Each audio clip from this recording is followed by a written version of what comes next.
All right, this is part two of a two-part episode. I will include a link to the first video in the description. If you haven't already seen part one, go back and watch part one. But now we are going to talk about how Tom uses artificial intelligence to make travel more accessible. So Tom, how does this work? Thank you, Chris. Uh, Let me narrow this down a little bit, just to be clear, to make travel more accessible for me as a blind person, because there's so much to travel accessibility. And generally, when I consult with companies, I talk about all disabilities plus much more. I like to make travel actually inclusive, not just accessible. But here I would like to talk about how I'm using artificial intelligence myself. Um, One of the things that I found to be very useful when ChatGPT became available was trip planning. Um, Oftentimes, I'm finding that public transportation planners are just not including that much information, or they're not necessarily creative. Now, having said that, ChatGPT tends to be a little more creative than it should be, so things need to be verified. But here's one great example how I was able to use the service. Um, I wanted to go to a conference last year, and I actually ended up not going because I couldn't find any good way of getting there using public transportation. And even taking Uber could have been a long ride. But then later I checked with ChatGPT, and it gave me an alternative route where there was a private bus company that I could use after I take the public bus service. And it could have been so easy to get there, but there wasn't a good way for me to piece the trip together, and therefore I wasn't able to attend the conference. The other thing I like to do when I go to a new town is, one, get recommendations on what kind of things to visit. But that's pretty easy. There's a sites for that. You can do that. But not being able to tell where one thing is compared to the other, and it takes a long time to figure out based on the addresses um, how to get from one place to the other. So I can write up a list of places that I would like to visit, and then ChatGPT can help me figure out the fastest way to get through them one by one, so I don't have to spend too much time in public transportation, and that proved to be pretty useful. Yeah, did you mention that you are also consulting with different companies on how to increase accessibility?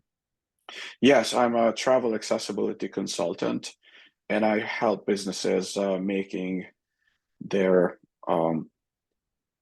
services fully accessible, let that be physical or digital. And I primarily concentrate on the travel and tourism industry. So I work with museums, venues, events, anything that will accept a tourist, basically. And so you're talking to, can you just walk us through like one example of how you're like what the scenario would be, let's say if you're talking to a museum or a different type of business, what are they asking you about? What are you telling them? I help them make sure that people with any kind of a disability will be able to go there and enjoy the services that they provide. You know, for example, there's a quiet room, there's an entrance which is wheelchair accessible, there is something to touch when it's a museum for blind people, and so on and so forth. I also help them with marketing, because oftentimes there's more accessible features at a place than they give credit for, and I like to show them that you need to get to the people that you are providing these services to, and need to let them know. And I look at things holistically. So, for example, what is an accessible museum if there's no good transportation to get there for people with disabilities who can't drive, right? So I really like to consider every single aspect of their services or their websites, for example. If their website is not accessible, then how would people with disabilities find out about their accessible features? So there's really a whole lot to making tourism accessible. And so this is something you do right now, right? You also offer consulting for these different entities. Yes.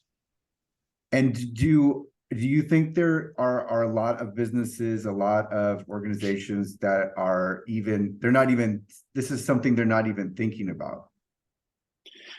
You know, there's a huge spectrum. Some organizations are not thinking about it. Other organizations are actively reaching out and trying to figure out how to make their services fully inclusive, and you know, many are somewhere in between where they would like to do a few things but not everything. So it just depends on the organization and where they are on their accessibility journey. And so you've got how soon, like when AI came out, when did you start realizing like, okay, AI can facilitate my travel? Or did you stumble upon this, or was this something you'd been thinking about? Well, you know, AI has been out for a long time. You know, we haven't talked that much about it, or that wasn't ChatGPT, but I was working with AI several years ago. But when ChatGPT came out, I immediately started exploring how it could help me create more accessible trips. When And there's another aspect of AI that I can use. There's different phone applications which describe pictures, or you can take a picture of a scene and then they can describe it. This is something that they had done before. It was available on iOS for a few years now, but not in such detail. But now there's Seeing AI or Be My Eyes, which are different phone applications that will describe pictures in great detail, and you can ask questions about it. So where that's helping me is that when I go out and review a museum, for example, and I write a blog post about it, I can actually take pictures. I can check what's in the picture, and I know what I'm posting on a blog post. Oftentimes I travel on my own, and I would like to look around just like everybody else, and I feel that I can. You know, I can go to a harbor and take a picture. I can take a picture of the skyline and have it described to me, and I can ask questions to describe it in greater length or greater detail or particular aspects of it. As I've been traveling around the world for the last many years, I always took pictures with my phone just for whatever. I didn't know what I'm going to do with it. I was thinking maybe I can show it to the family. But now, each year, AI is able to describe it better and in greater detail. And each year I go through my travel pictures and I get more and more information about it. It's really fascinating. Sometimes I feel like I can almost see when I pull up my pictures. what AI tools are you using?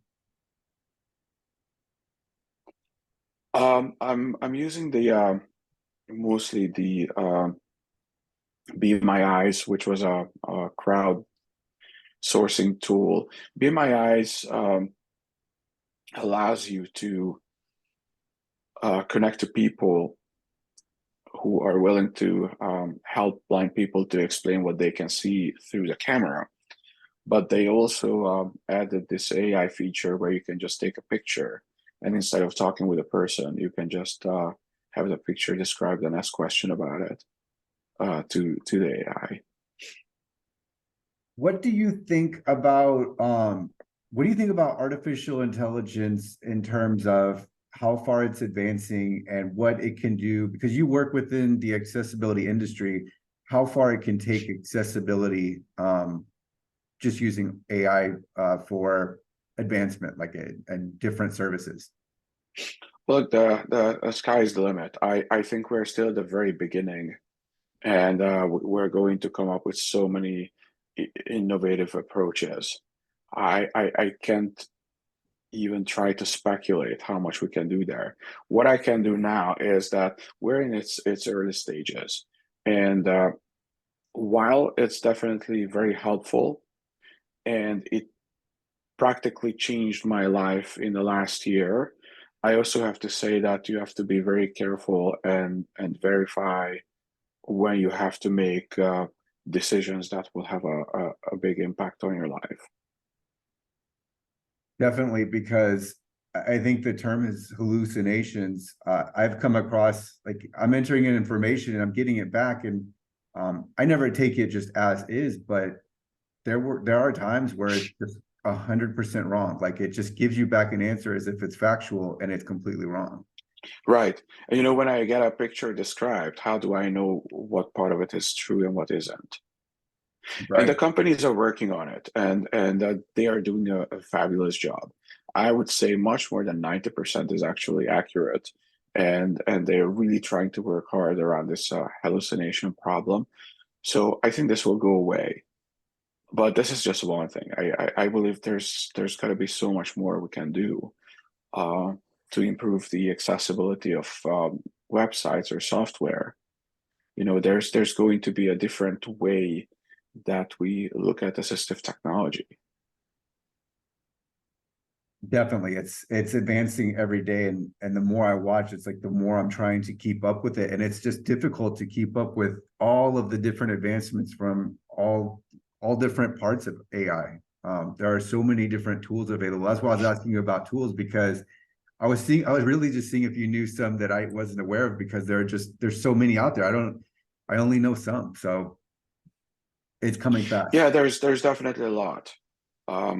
It's hard to know everything. I think as long as you follow the trend, certain things will come and go, and just try to follow the ones that will stay. Have you come across Rabbit R1? No.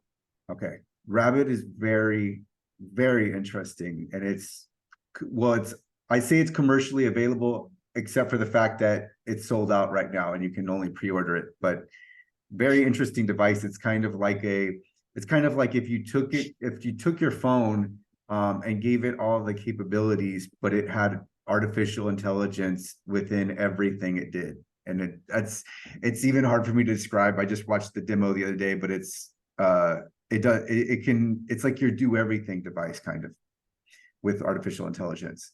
But anyways, back to you. Can you tell us, like, if someone would like to hire you for consulting, if someone needs help with making really anything accessible, but I know you work within the travel industry. What are some of the ways that you help people? I know you've mentioned earlier, you talked about making sure that they're marketing accessibility, making sure that people are able to even find out about their accessibility. Like, how do you help people? How can you help them with consulting? Who are you helping with consulting? And then where can people contact you?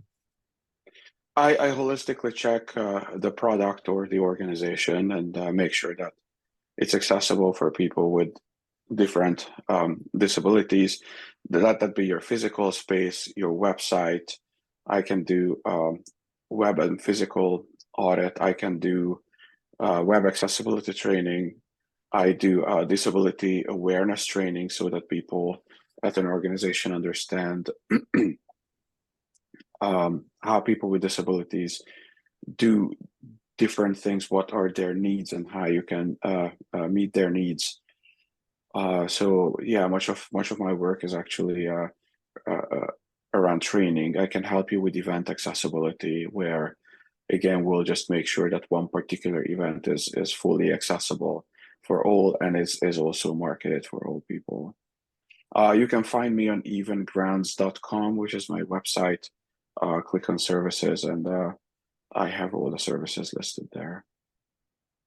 Perfect. And I'm going to include that URL, and we'll also have part 1 of this video where we talked about miniature buildings and how you created a shop on miniature buildings. That will be included in the description. So I highly encourage you to reach out to Tom. He is one of my friends, but you're also really, you're one of the top accessibility professionals. So I wanted to thank you for coming on the channel today, and talking with us and sharing your experiences and sharing your expertise with us. Thank you, Chris.